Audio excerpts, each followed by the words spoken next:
السلام علیکم، میرا نام ہے شویتا. السلام علیکم، میرا نام ہے اندر اور آپ سب کا سواگت ہے ہمارے چینل میں. ابھی ہم نعمان علی خان کا رمضان سیریز کا ایپیسوڈ 2 جی دیکھتے ہیں. چلیے. وعلیکم السلام. بسم اللہ والصلاۃ والسلام علی رسول اللہ وعلی آلہ وصحبہ اجمعین. کل آپ سے بات شروع ہوئی تھی آدم علیہ السلام کے قصے کے بارے میں جی، اور میری نیت یہ ہے کہ اس قصے کو ایک طرح سے تو مکمل کر لیں انشاءاللہ سورۃ الاعراف کی آیات کے حساب سے، لیکن اس میں ایک تفصیل جس کا میں نے پہلے آپ سے کل بس اشارے میں ذکر کیا تھا، آپ نے بعد میں مجھ سے سوال بھی پوچھے تھے کہ یہ ہم سب وہاں موجود تھے، اس سے تو بڑے سوال ذہن میں پیدا ہوتے ہیں، اور میری نیت یہی ہے کہ سوال پیدا ہوں اور جیسے جیسے ہم ان آیات سے گزر رہے ہیں انشاءاللہ ان سوالوں کے جواب آتے چلے جائیں گے انشاءاللہ. ایک تفصیل جس کا عام طور پہ اس پہ اتنا زور نہیں دیا گیا، اور میں جب کہتا ہوں زور نہیں دیا گیا تو میں کسی عالم پہ یا مفسر پہ تنقید نہیں کر رہا ہوں، ان کے یہاں تو لکھی گئی ہیں یہ باتیں، لیکن ہمارے عام ہم نے جب یہ کہانی سنی ہے بچپن میں بھی یا خطبوں میں یا بچوں کی کتابوں میں، تو اس میں چیزوں کچھ ڈیٹیلز ہیں جن پہ کوئی ایک فوکس نہیں دیا گیا، اور وہ میرے نزدیک ڈیٹیلز وہ بہت ضروری ہیں. تو جیسے ایک ڈیٹیل یہ ہے کہ جب آدم علیہ السلام بنائے نہیں گئے تھے، ابھی ان کی خلقت نہیں کی گئی تھی، اور اس وقت صرف فرشتے تھے، اور یہ بھی ظاہر ہے کہ جن بھی تھے، اور اس میں ابلیس بھی تھا، لیکن وہ ابھی اس پر لعنت نہیں کی گئی تھی، وہ شیطان نہیں تھا، وہ شاید اس کا نام بھی ابھی ابلیس نہیں تھا، اس کا جو بھی نام ہوگا وہ ہوگا، اور اس کا درجہ بہت اعلیٰ تھا. تو اللہ تعالیٰ نے ایک اعلان کیا، اور اس اعلان کا ذکر 2 دفعہ قرآن میں ہے، تو سورۃ الحجر میں ہے، سورۃ صاد میں ہے، تقریباً ایک ہی الفاظ ہیں. الفاظ یہ ہیں قال ربک للملائکہ انی خالق بشرا من طین، جب اللہ تعالیٰ نے فرشتوں کو خطاب کرتے ہوئے کہا کہ میں مٹی سے یا کیچڑ سے، طین کو گیلی مٹی کو بھی طین کہتے ہیں، تو کیچڑ سے میں ایک بشر یعنی انسان جس کی کھال دکھتی ہے، بشر لفظ استعمال ہوتا ہے بشر سے، بشر کھال کو کہتے ہیں عربی میں، تو جو جانور جس کے فر زیادہ ہوتے ہیں نا، بال زیادہ ہوتے ہیں، اس کی کھال نظر نہیں آتی، تو میں ایسا انسان بنانے والا ہوں، ایسی مخلوق بنا ہوں جس کی کھال نظر آتی ہے. بشر من طین، مٹی سے بنا ہوا، ابھی بنایا نہیں ہے، میں بنانے لگا ہوں. خالق البشر من طین فاذا سویتہ، اور جب میں اس کی تسویہ کر لوں، تسویہ کہتے ہیں اس کو سیدھا بالکل پرفیکٹ بنا دوں، ونفخت فیہ من روحی، اور اس کے اندر اپنی روح کو بھی پھونک دوں، اپنی بنائی ہوئی روح کو پھونک دوں، فقعوا لہ ساجدین، پھر اس کے سامنے سجدہ کر دینا. تو یہ اناؤنسمنٹ کی گئی ہے کہ ابھی بنایا بھی نہیں گیا انسان، لیکن اللہ نے کہا مٹی سے بنانے والا ہوں، اور اس کو میں بہت پرفیکٹ بناؤں گا، اس کو بالکل بیلنس بناؤں گا، اور بیلنس کی کلرز اس پہ ایک سیکنڈ میں واپس آتے ہیں. اور پھر اس کے بعد کہا کہ جب یہ بن چکا ہوگا پھر میں اس میں اپنی روح ڈالوں گا. تیسری چیز تو مٹی، پھر بیلنس، اور پھر روح، 3 چیزیں. اور پھر 3 چیزوں کے بعد کہا کہ جب یہ مکمل ہو جائے پروجیکٹ تو تم نے سجدہ کرنا ہے، تم سب نے. اوکے. ہمارا کانسیپٹ یہ ہے کہ اللہ تعالیٰ نے انسان جو ہے وہ ابلیس کو بنایا، اور کیا نام ہے، آدم علیہ السلام کو بنایا، ایک دفعہ بن گئے تو پھر فوراً انہوں نے حکم دیا کہ سجدہ کرو، تو اس وقت وہ اکڑ میں آ کے اس نے کہا میں نہیں کرنے لگا.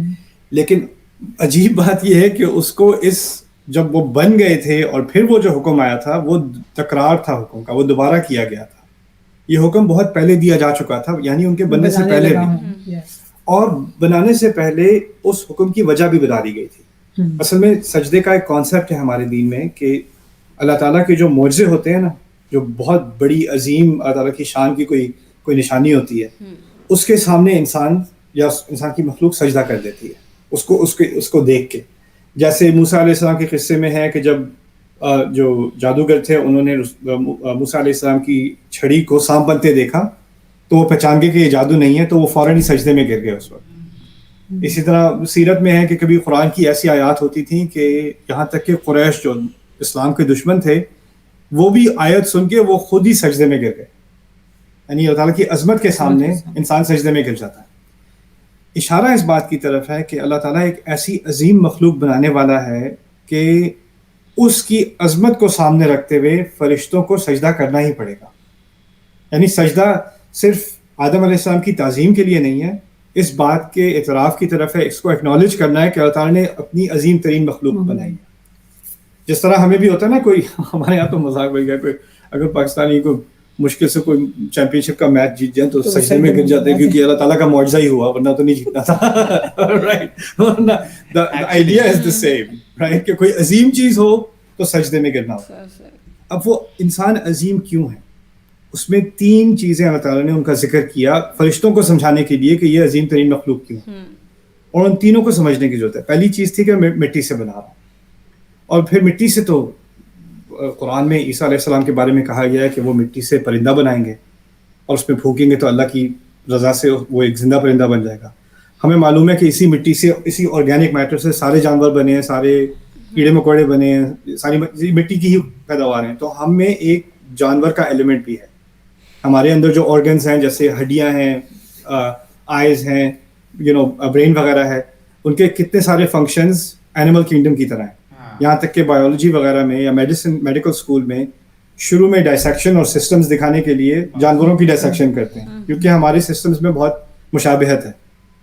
رائٹ, تو وہ 3 والا ایسا تو وہ پہلے بھی ایگزسٹ کرتا تھا, پہلے بھی تھا اس دنیا میں, لیکن ایک نئی چیز ایڈ کی گئی, سویتہ, اس کو میں نے بیلنس بنا دیا. تسویہ کہتے ہیں 2 چیزوں کو برابر کرنا, اور یہ بہت گہری بات کی گئی ہے اللہ کی طرف سے. ایک تو ہے کہ ہم افمن یمشی مکبا علی وجہہ اہدی ام من یمشی سویا علی صراط مستقیم, کہ ہم کھڑے ہو کر بیلنس ہو کے کھڑے ہوتے ہیں. جانور جھکے ہوتے ہیں, 4 پر ہوتے ہیں, ہم کھڑے ہو سکتے ہیں, ہماری چال میں بھی بیلنس ہے. لیکن ہماری ہر چیز میں بیلنس ہے. جیسے جانور کو بھوک لگتی ہے, وہ کیا کرتا ہے, لپک کے کھا لیتا ہے. ہمیں بھوک لگتی ہے, ہم دیکھتے ہیں کہ یہ کھانا کھانے والا ہے کہ نہیں ہے, ابھی صحیح وقت ہے کھانے کا کہ نہیں ہے, کھانا کیسے کھانا چاہیے. یعنی ہم ایک ہمارے اندر ایک امپلس ہے, ایک خواہش آتی ہے, جیسے جانور کے اندر بھی آتی ہے, ایک حص آتی ہے, لیکن ہم اس کو ہم بیلنس کر لیتے ہیں کنٹرول کے ساتھ. ہمارے اندر ایک ایموشنل بیلنس ہے. ہمارے اندر صرف یہ نہیں ہے کہ اچھا یہ گھر اچھا لگ گیا اس میں گھس جاؤ, نہیں, اس کو کمائی کرو, خریدو, پھر اس کے اندر داخل ہو. جانور کو کیا ہوتا ہے کہ اس کو کوئی سوراخ ملے گا, وہ اس میں گھس جائے گا. رائٹ, تو ہمارے اندر یہ کنٹرولز جو ہیں یہ ہمیں بیلنس رکھتے ہیں. اسی طرح ہمیں بیلنس کیا گیا ہے, ایک طرف غصہ, ایک طرف صبر, ایک طرف اداسی, ایک طرف خوشی. یعنی ہمیں بہت ساری چیزوں کو اللہ تعالیٰ نے ہمارے اندر ایک بیلنس بنایا ہے. اور اس بات میں, اس چھوٹے سے لفظ میں اس طرف بھی اشارہ کر دیا اللہ تعالیٰ نے کہ ہمیں بیلنس کرنے کی صلاحیت ہے. یعنی تسویہ سے ہمیں پتہ چلتا ہے, جیسے انسان کے, میں نے اب کل ہم نے نیگیٹو سوچ کے بارے میں بات کی تھی کہ مجھے یہ خیال آتے ہی رہتے ہیں, برے خیال آتے ہی رہتے ہیں. انسان بھول جاتا ہے کہ یہ جو دماغ ہے یہ ایک مسل ہے, یہ ایک ہمارے جسم کا ایک حصہ ہے, اور یہ ہمارے کنٹرول میں ہے. جیسے آپ کے ہاتھ آپ کے کنٹرول میں, آپ کی آنکھیں آپ کے کنٹرول میں. یہ آپ کو کنٹرول نہیں کرتا, آپ اس کو کنٹرول کرتے ہیں. یہ آپ کو بیلنس نہیں کرتا, آپ نے اس کو بیلنس کرنا ہے. کس چیز کی طرف سوچنا ہے, کس چیز کی سوچ سے اپنے آپ کو روکنا ہے, وہ آپ کے ہاتھ میں ہے. لیکن انسان یہ چیز بھول جاتا ہے, شیطان اس کو بھلوا دیتا ہے, اور وہ سمجھتا ہے کہ میں اپنے آپ کو روک ہی نہیں سکتا. جس طرح ہم اپنے آپ کو کنٹرول کرتے ہیں کپڑے پہنتے وقت, کھڑے ہوتے ہوئے, بیٹھتے ہوئے, ہر چیز میں ہم کنٹرول ہی کرتے ہیں نا. اور وہ دماغ ہی استعمال کر کے کنٹرول کرتے ہیں. یہی دماغ استعمال ہو رہا ہے اپنی سوچ کو اور اپنے جذبات کو کنٹرول کرنے میں. رائٹ, اسی طرح اپنی زبان ہے, اچھا مجھے نہیں پتا میرے منہ سے جو بات نکل آتی ہے, نہیں نکل نہیں آتی, ہمیں بیلنس دیا گیا ہے. تو یہ بیلنس اتنی عظیم خصوصیت ہے انسان کی کہ اللہ تعالیٰ نے اس میں, پاپا کوئی بات نہیں, کوئی بات نہیں, my dad's on a phone call, but anyway, so it's okay. تو کہا یہ جا رہا ہے کہ اللہ تعالیٰ نے ہمیں اس میں جو بیلنس دیا ہے اس سے ہمیں اپنے اندر کنٹرول ہے کہ ہم اپنی زبان کو بھی کنٹرول کر سکتے ہیں. اور یہ کوئی چھوٹی چیز نہیں ہے, اتنی بڑی چیز ہے کہ فرشتوں سے کہا گیا ہے کہ یہ بیلنس پہلے کبھی کسی کو اس طرح کا نہیں دیا گیا. فرشتوں کو اصل میں کیونکہ اللہ تعالیٰ نے بنایا ہی حکم کی فرما برداری کے لیے, وہ یفعلون ما یؤمرون, ان کو جو کہا جاتا ہے وہی کرتے ہیں. ہمیں آپشن دی گئی ہے, ہمیں ہر چیز میں چوائس دی گئی ہے. وہ بات کی بات آئے گی, لیکن اس چوائس میں بھی آپ کو ہمیشہ بیلنس کرنا پڑتا ہے نا, کروں یا نہ کروں, کہوں یا نہ کہوں, سوچوں یا نہ سوچوں. تو یہ بیلنس کی ایک عظیم خصوصیت ہے جو انسان کو دی گئی. اس کے بعد تیسری بات, ایک روحانی قوت جو کبھی پہلے کسی کو اس طرح کی نہیں دی گئی. وہ کیا ہے؟ وَنَفَخْتُ فِيهِ مِنْ رُوحِي, میں اس سے اپنی روح میں سے ایک خاص, اپنی روح کا مراد ہے کہ میری ایک خاص مخلوق ہے جس کی نسبت میری طرف ہے اور اس کی اٹیچمنٹ میرے ساتھ ہے. یعنی اللہ تعالیٰ نے ہمیں دنیا میں تو ڈال دیا, لیکن ہمارا ان کے ساتھ ایک اندیکھا کنیکشن ہے ہمیشہ کے لیے, وہ ہماری روح ہے. تو وہ بھی نور, اس کو بھی نور کے حساب سے بتایا گیا. اللہ تعالیٰ نے ایک حدیث میں ایکچولی اس کی طرف, نور کی طرف اشارہ کیا گیا ہے. اور سورۃ النور میں, آیت النور میں بھی روح کی طرف نور سے اشارہ کیا گیا ہے. تو قرآن بھی نور ہے, اللہ تعالیٰ بھی نور ہے, اور ہمارے اندر کی روح بھی نور ہے. تو وہ ایک کنیکشن بن گیا ہمارے ساتھ. تو یہ لوگ, کبھی انسان سمجھتا نا کہ میرا اللہ تعالیٰ سے کنیکشن نہیں رہا, یا میں دور ہو گیا ہوں اللہ تعالیٰ سے. آپ کے اندر روح ہے, آپ ہمیشہ کنیکٹڈ ہیں. آپ کو اس کا احساس نہیں رہا, آپ کے جذبات اس کو کور کر رہے ہیں, لیکن کنیکشن رہے گا. اس کنیکشن کو آپ اکنالج کر لیں, وہ دوبارہ اسٹرانگ ہو جائے گا, بڑھ جائے گا. تو یہ 3 چیزیں اللہ تعالیٰ نے فرشتوں کو بتا دی. یہ بہت 3 عظیم چیزوں کا بیلنس انسان کو دیا گیا ہے کہ جانور جیسی اس کی مخلوق ہے, مٹی ہے, خون ہے, ہڈیاں ہیں, اس کے ساتھ بیلنس ہے جو کسی اور مخلوق کو نہیں دیا گیا, اور ساتھ میں ایک خاص روح بھی دی گئی. یہ 3 چیزیں ہیں. جب یہ پروجیکٹ مکمل ہو جائے گا, اور آخر کا سب سے اس کا کلائمیکس کیا, میں اپنی روح میں سے اس میں ڈالوں گا, اپنی بنائی ہوئی خاص روح کو.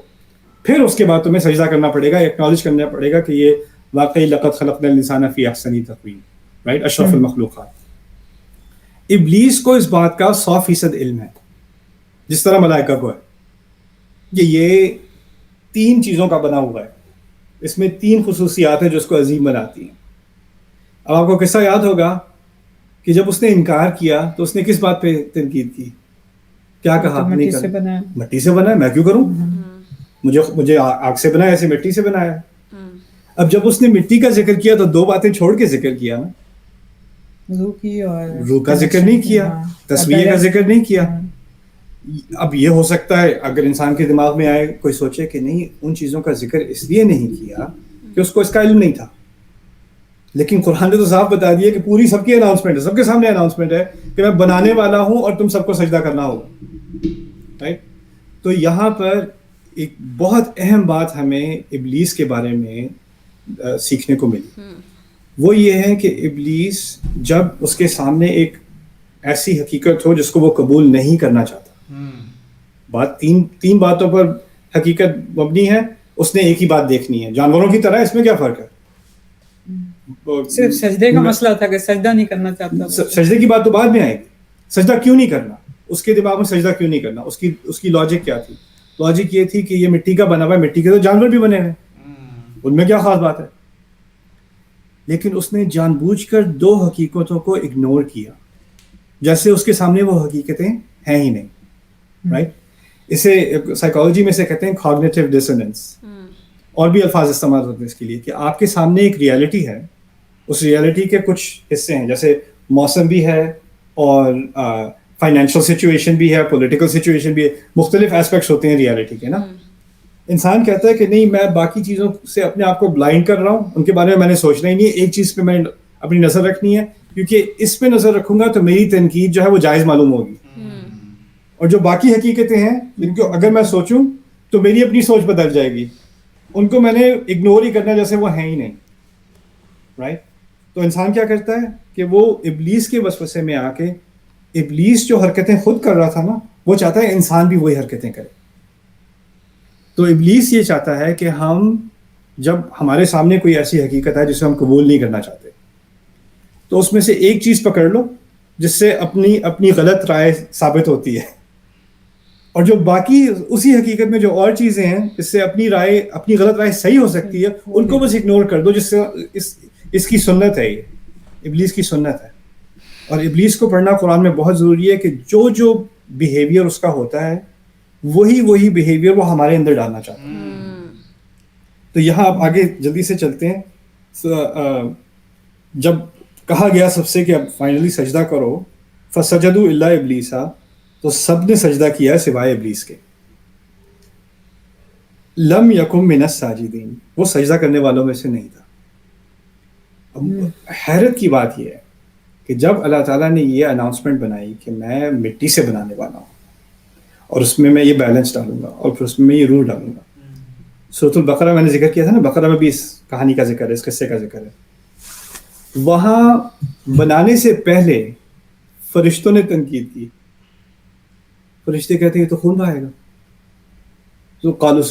تو جب اللہ تعالیٰ نے کہا انی جاعل فی الارض خلیفہ, میں زمین پہ خلیفہ ڈالنے والا ہوں, قالوا اتجعل فیہا من یفسد فیہا ویسفک الدماء, وہ فرشتے کہنے لگے کہ آپ اس زمین میں ایسی مخلوق ڈالیں گے جو اس میں فساد پھیلائے گا, یہاں خون بہائے گا.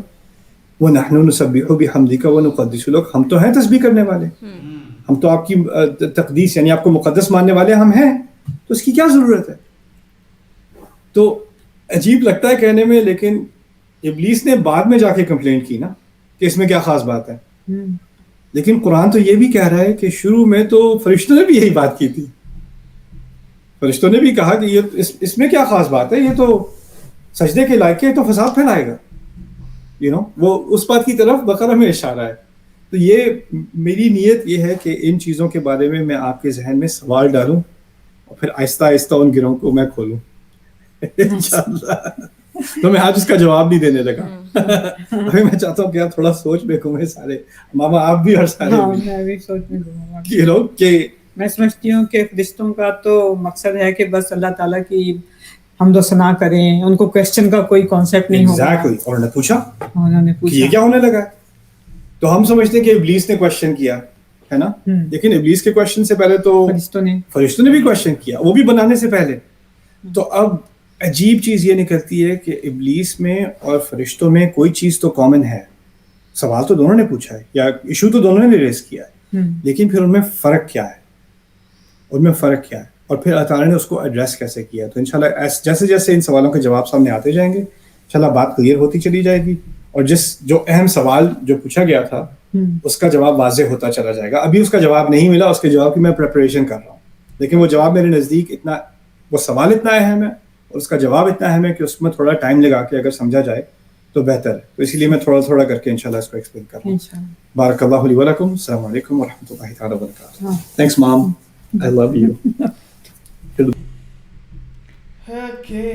دیکھا کیسے بتایا گیا اس کے اندر کہ پہلے کیسے بولتے نا انسان کو بیسیکلی آدم صاحب کو بنانے کے لیے بولا گیا تھا کہ پہلی اللہ نے پہلی بول دیا تھا میں ایسا بناؤں گا ایک مٹی سے, اس میں بیلنس, مطلب بہت اچھا روح ڈالے. وہ بھی ایک اچھا لگا جہاں پہ انہوں نے بولا نا کہ کبھی خوشی کبھی تھوڑا غم بھی ملے گا, تھوڑا نیگیٹو بھی ہوگا پازیٹیو بھی ہوگا, اور دو طریقے مطلب ہوتے ہیں نا بہت ساری طریقوں سے وہ جانا جائے گا, پہچانا جائے گا اینڈ آل. جیسے کیسے وہ فرشت اور ابلیس کا جو قصہ بھی ہے وہ بھی بتایا گیا کہ سوال تو دونوں نے پوچھا, لیکن اب دونوں میں فرق کیا ہے وہ دیکھنا ہے ہمیں, بیکاز دونوں کو کنسرن تھا جیسے انہوں نے بولا. تو اگلے ایپیسوڈ میں ہمیں اس کا جواب ملے گا. بٹ ایکچولی ہاں جس طرح وہ کہہ رہے نا کہ ہر ایک چیز کی جو کوشچن پہلے کا تھا ٹھیک ہے, اور وہ کوشچن کا آنسرس وہ بول رہے نا میں پریپیئر کر رہا ہوں, مطلب سوچے کتنا اور ڈیپ میں جائے گا. کوشچن ہی ختم ہو جائے سیدھا سا کہ واپس سے آئے نا. بہت اچھا ہے, بہت اچھا تھا, بہت اچھا. ہمیں خود کو سیکھنے مل رہا ہے کافی کچھ. تو ایسے ہی ویڈیوز ہم کرتے رہیں گے گائز. تب تک ہمارے ویڈیو کو like, subscribe, click on the bell icon.